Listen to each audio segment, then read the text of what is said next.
Hey, welcome everybody to the Dayburgers Consulting Incorporated Facebook Live. We are here for a very special occasion today, and that is we have a book birthday.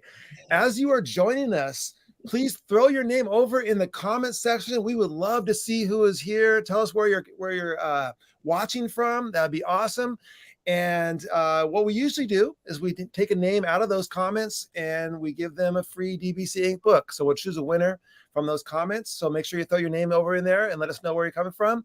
But the real reason that we are here today is I have two very special guests, and they are here on a very important day, and that is the release of their incredible new book, Change the Narrative: How to Foster an Anti-Racist Culture in Your School. And so I want to congratulate and welcome Henry Turner and Kathy Lopes. Hello. Hi. Thanks so much for having us. Thank you. Yeah. And so maybe for our people that are watching that don't know much about the two of you, maybe if you could give us a little rundown of where you are, what's your current context in education right now. And Kathy, maybe we'll start with you. Sure. Kathy Lopes. I am the Director of Diversity, Equity, Inclusion at Newton Public Schools, which is in Newton, Massachusetts. And I'm a social worker by trade and been in education as a social worker for over 20 years. And now I'm here, and this is where I met my co-author, Henry Turner. Yeah, so I'm Henry Turner, principal of Newton North High School. And Kathy and I met when she was doing some consulting work around diversity, equity, and inclusion with our district. And we got to know each other, and eventually she came on to the school side. And it was really, we have such a shared history of being two people of color who grew up in largely majority white communities, and then attended the same university at the same time at UMass, and didn't know each other. But our stories really aligned, and we got to become really close and really, passionate about equity in schools, and specifically also racial equity in schools, and how we narrow gaps and disparities and help all students thrive. And that really, our conversations led to us really, talking more and more and more. So we became very close through our working together. Oh, that's fantastic. Now, so you're both UMass grads? We are. Yeah. Okay, now, so when I hear that, my mind goes to Julius Erving. I think wasn't he? I think he was a UMass. He was. That's a good. Yeah. So Dr. We were J, there during the Canby. We were there at the end of the Canby years. Yes. Yeah. Okay. So Dr. J was my favorite player when I was growing up. I was a big 76ers fan, and I used to tell people that was the only time I was allowed when I was a kid. That was the only time I was allowed to skip church, is if the 76ers were on TV. I was allowed to skip. So I was always praying. I was praying for that 76er game to be because back then, now you get all the games. Back then it was like one game featured on a Sunday for the NBA. And it was like, man, if Dr. J was on, I'm staying home. That was the deal. Yeah, we didn't know until we became LinkedIn friends, and I saw that, and I had emailed him like, wait, you went to UMass? So I said I had a lot more hair back in the day, and so recognizable. Maybe we bumped into each other, but we definitely don't remember each other. Okay, well, now you just accomplished something which is on a lot of people's bucket list, and that you are now both published authors. You have a book out there. So first of all, let's start with how does that feel? Does that feel surreal to see your name on a book and to know that you are a published author that's going to be hitting the streets and getting into people's hands all over the world? It's awesome, and it's crazy scary too, but it is really, really, really exciting. It definitely feels like a title that I've always wanted and never realized I could actually attain it, and now I have it. So it's very exciting. Yeah, agreed. I think that talking about leadership, talking about anti-racism are both passions of mine, and I know for both of us. And I'm really proud of the work that we've done as educators, and to really have the passion to write about it was moving. It's been 2 years of really writing this and thinking it through. But to realize that this is now a book is just totally a surreal feeling. Today has been incredible to hear from people I used to work with, to hear from people around the country, reaching out to us is just been totally overwhelming to connect with people about something that we're really passionate about and believe in. Yeah. And so one of the best parts about a book is, you too can only go so many places. You can only hold so many conversations, but now this allows you to take that message and to scale it and be able to get it, reach, so many more people on a worldwide level. And so I think it's going to be so exciting when these books start to arrive in people's hands. And then you get to see the impact of what you're doing as it starts to reach other school systems, other places in the nation, and that's going to be super fun. Yeah, I think one thing I was thinking about in terms of as we started to really see a lot of the response being so positive about the book today is that there's been a lot of negativity in around the country as it relates to talking about race in schools lately, and a lot of pushback against that. And it made me realize is that educators know that educators have always wanted what's best for kids, and we know through this work, through the research that we went through, we know that educators believe in addressing systemic racism. They want to learn how to do it, and so despite all of the noise that we hear, what was really affirming was that energy exists within schools, and people are committed to equity, are committed to serving all kids, and are committed to a racially just school environment for kids. Yeah, I think that's true. It actually, the book is coming out at a very interesting time. And I think that, in my mind, at least, there was a long period of time where this issue was being swept under the rug and just kind of ignored by a lot of people, not by all. Obviously, there's been people that have been fighting for this issue for a long time, but it was being swept under the rug by a lot of people. And then there was kind of a pendulum swing, a shift. And, it maybe ties to sometime around, George Floyd and all that, where all of a sudden everybody wanted to talk about it. And all the books were about this. And this was on everybody's mind. And then unfortunately, now we're starting to see that backlash, that pushback come. And so it is a very interesting time for this book to hit the market. And someone said to me already today, they said, like, how many states are going to be allowed to buy that book? It's like, well, that's the sad thing of where we are right now, is that's actually a question that maybe this book wouldn't even be allowed in some school systems. How do you feel about that unbelievable step backwards that we're seeing in some states?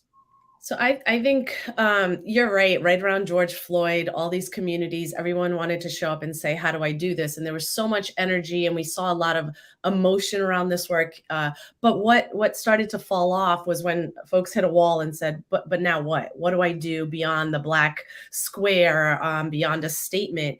And doing this work and having lots of conversations with Henry, because he's in a building. I'm district wide, but he's been leading a high school. So he's looking at teachers and students and classrooms and grading, and I'm looking at overall culture. And we decided, and really Henry had decided and then invited me in a couple of months into his journey to support him. But we decided to really give some strategy and some skills, because what this work really requires is commitment.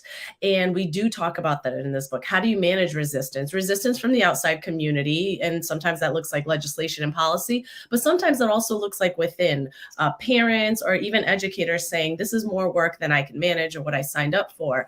So there's a lot of our book really focuses on how do you center that commitment, and how does it show up, and how do you keep revisiting it despite being tired, despite the pushback and the resistance. So that's it kind of came out at a time where we made sure to incorporate that piece.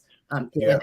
I also think that we've been doing this work for over 20 years in our unique work, and so we've experienced that pushback, that resistance, and I do agree that there have been a lot of places, a lot of people swept this under the rug, and there's been a lot of places where people have been fighting for this. Yeah. And so it's not surprising that we have this backlash. And I think that where we saw a need was, and we felt like we were we had the unique qualification here, was that there are a lot of books that talk about how you personally as an educator can grow in terms of anti-racism, in terms of DEI work, but there isn't really anything out there about how do you bring other people on board with this work. And so, I feel really proud that we work in a district that for well beyond before we were in the district, was committed to the social justice, committed to anti-racism. In fact, when I first entered the district in 2008, it was on it was one of our interview questions on our application. What does it mean to be an anti-racist educator? And that was a long time ago now. So I really believe that we need to help other educators to realize that if they're committed to it, that they can't just do it alone, right? How many times do we see books where we think that as an educator, we can be the superhero for kids? And it is true, but we're only that only that superhero for a small group of people, right? We got to bring other adults who want to do this work on board, help them to see that they can do it. And that's the purpose of the book, is how do you become a leader in this work, and how do you bring others on board? Because I think that's the critical piece to pushing against the resistance. Yeah, absolutely. And I want to welcome Lisa from Missouri is joining us, Tara from Kansas. We have Jay Billy from New Jersey who's popped in and is watching, and others are watching behind the scenes. And I'm sure many will watch on playback this as well. So thank you all for joining. If you're in there and you're lurking behind the scenes, be sure to throw your name over there in the comments. We appreciate that. So my next question for you is, I think I know the answer to this, but I'll let you two address it. If you were to say who this book is for in a school system, what would your answer be to that? Is this for the school leadership team? Is it for the classroom teacher? Is it for everybody? Like, how do you see this book as who the audience is? Yes, yes, and yes. So it's really written from a leadership perspective, and a leader can be really defined as how you want to define it. So it can be a school superintendent or principals, and those who hold by title leadership roles within schools. But it also is for someone who really shows up as a leader in whatever capacity, a leader of a classroom or a leader of a team or their community, a parent leader, because it really talks about, again, bringing folks in, but also how do you do the inner work to understand it. So although it's written through the lens of educational leaders and within our roles in a school system, it really touches to anyone who wants to step up into this work and take this on. Yeah, I agree. I think, as we've gone around working with different schools, we notice different leadership structures. And so DEI teams, diversity, equity, inclusion teams at schools sometimes are administrators, sometimes they're teacher-led, sometimes they're student-led, right? And so we've worked with student groups about what does leadership look like, and we think that this is actually applicable if you have students on your leadership team, that will help them. We have a whole chapter on the student experience and how to empower students. So I think that I think it really depends on the dynamic.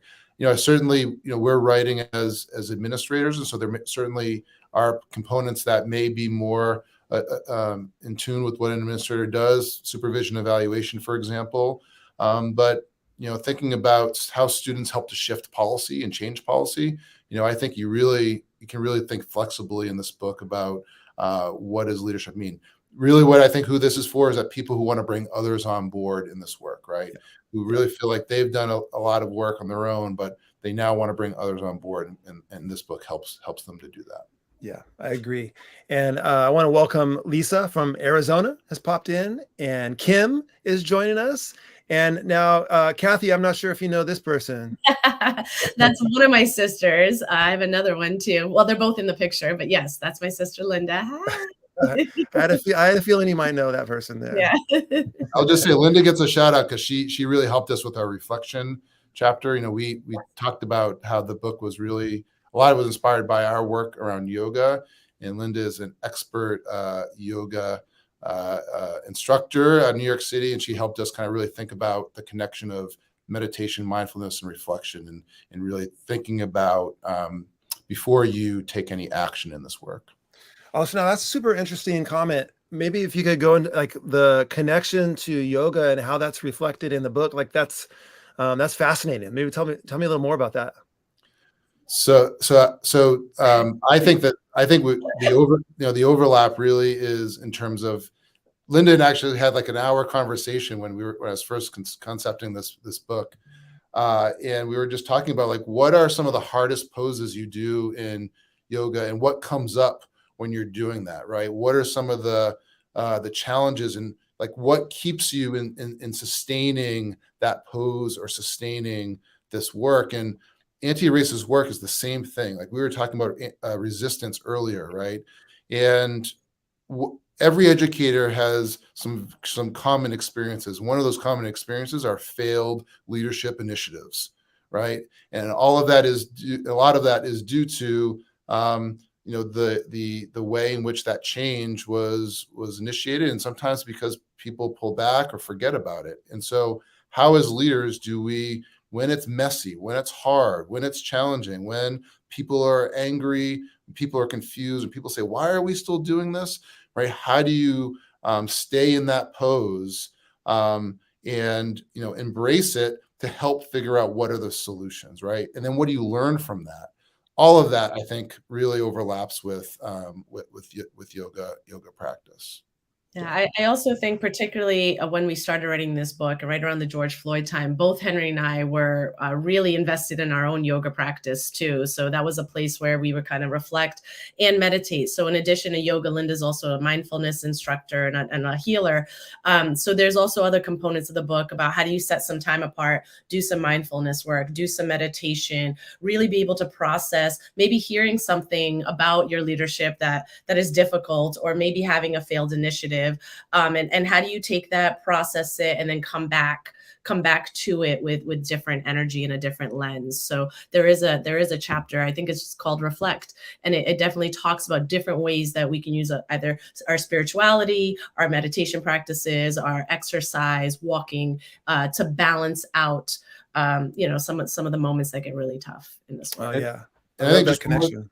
Just one more thing I'd say is that it's important to remember that a lot of the civil rights leaders were spiritual people, right? Many of them religious, and what gets you through this work is that sense of purpose. And I think that our yoga practice certainly got us through these hard times when we were really triggered by the murders in 2020, and which really launched us to think about how do we connect this in education, and this idea of really needing to take care of yourself, right? That is anti-racist work. It's not about grinding every day, and it's about being strategic. It's about taking care of yourself and recognizing this is work that takes a long time. And our school has not solved racism, right? So it takes a long time to keep doing this work, and you have to check out sometimes in order to put your whole self in to move forward. For sure. Yeah, and so I think I was just looking for this quote, one of the pull quotes for the book that there'll be, we'll be putting out soon. I love, says the work of an anti-racist educator is to keep coming back to this work and to continue to recommit. And I think that's, super essential in what you all are talking about now. Yeah, for certain. And as a DEI director, the things I have to process and support for a district this big, there are moments where it's just overwhelming or you want to shut down, and you do it. And radical self-care is really a big kind of a component of mine. How do I turn it off? And so I can come back, because my purpose, right, is centered. My purpose is clear. And what do I need to do to make sure that I don't give up on that, or I don't do it with half enthusiasm. And sometimes that means shutting it down and taking care of what I need to take care of. Yeah. And as far as the pushback, it seems to me that, some people maybe use that as an excuse to turn around and to turn back. And other people look at that and say, this is exactly why this work is essential. Like there's a reason why people are upset. And that's why we have to do this work, because they're still upset about this. They still don't want the best for all kids in our school systems. And there's still systemic problems of racism in education. And that's why when you make people uncomfortable, they get upset. And this is making them uncomfortable. And it's all the more reason to, to stay steadfast in this work. Without a doubt. I'll just say as an administrator, like strategic leadership is really important. We actually write about Peter Senge's work of, how do you bring people on? How do you strategically think to create a change? And, you also, in situations where you have so much resistance, you can do low hanging fruit. So I always talk about the easiest thing we ever did was in our student information system. We gave a column for students to pronounce their name for teachers, so that on day one, students have their teachers pronounce their name correctly, right? Like for Kathy, I mean, she's shared this many times that like people mispronounce her last name, and that can be really triggering. It shows them that she's not being seen. That happens to our students all the time, right? And so if you can put that in your student information system so that teachers on their roster see that day one, how do you pronounce the name? That student feels seen in that classroom. That's the easiest thing that you can do. That's not, there's not going to be any pushback or anything like that from that. So that's something you can do when you really feel like there's no other, there's not a lot of wiggle room for you to do in this work. I also think one of the really cool things about our partnership and thinking about this book is both of our training. So as an educator, Henry's really thinking about school systems and name pronunciations. But as a social worker, I'm also adding this lens of how do we center student experiences? How do we think about student belonging and identity in a more personalized, emotional, empathic way? So we do talk about it. The first part of the book is really understanding why this work matters. And for most people who are even interested in this book, we believe, like you believe, it matters. But it also goes back to like, there's historical content, and there's some real life reasons. There's our own personal stories of our experiences of feeling unseen. And so that commitment, that purpose is really centered in understanding the significance for student experience. And then we offer strategies and how to build these systems. But I think that when you think about, oh, it's time to give up, there's pieces in this that remind you, no, this really is important. And maybe I don't experience it this way, but if I care about students or I care about this profession or what I'm about, this will really help me go deeper and really think about the impact that I could have. Yeah, for sure. Now, when writing a book is never easy, writing a book with a co-author is especially not easy. But I think that's one of the powerful things about your project is that you do come from two different perspectives and places in the system. And then you're each looking at it through that lens and then coming together to create something which is more all-inclusive. And so when you look back at the process, this was, I mean, we can go behind the scenes a little bit. This was no easy book to write. Yeah. I mean, I'm sure that this felt like pulling teeth a few times as going back and forth through the editing process and feedback and all that kind of stuff. And I mean, right down to cover, right? I mean, this has been, people don't know what happens beforehand. They just see the pretty book get released, but they don't realize all the blood, sweat, and tears that went before. Yeah. Well, I think I would just say we had a lot to write. I mean, that was the first part, right? Is that, yeah. And it's funny because as I tell my staff, they're like, oh wow, you have a lot to write, because I write a lot of newsletters, I guess. But no, we were really struggling in 2020 when both with the pandemic, in terms of us, we were committed to making at Newton, we were really committed to making sure we found every single kid. And we had kids, that, for whatever reason were really impacted, whether it's loss of jobs or whether it's, they were displaced. Like, we made sure we found every kid. So it was emotional work. And then to, see this continuing of, dehumanizing Black bodies was, really challenging. And so we had a lot to write. And so then when we got to the editing process, realizing that, that we needed to really think about who our audience was, right? And so making sure that we made it accessible, which was really an important goal. Yeah, I will say there's so many similarities between Henry and I, and then also we both like what we like. So I think the purpose of the book, of what the book was about, was never an issue. I think that we were always in agreement about what we wanted this book to be about. And then the editing process, obviously, right? I want this, but I think we came out of it, even stronger. Absolutely. And really, really proud, and both feel that this is that we're displaying what matters to both of us.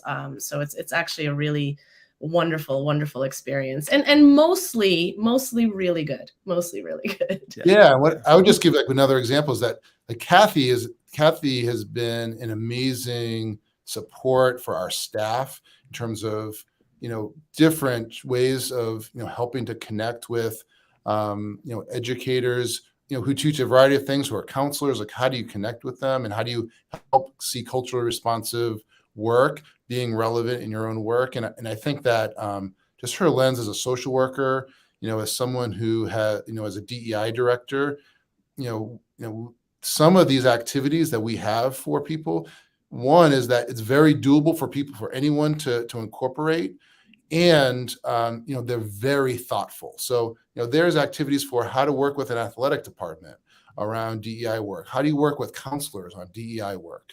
You know, how do you work with different experienced teachers, new teachers, around instruction and around, you know, other components of the classroom? That, you know, that really, I think, makes this book unique. And also, I think, you know, for people who, whether they are experienced in this work, they're going to learn something. They're going to learn some new ideas, some new strategies. For someone who's new, you're also going to see this as very accessible for you to be able to bring in. And I absolutely agree that this book is stronger because the two of us worked so collaboratively together.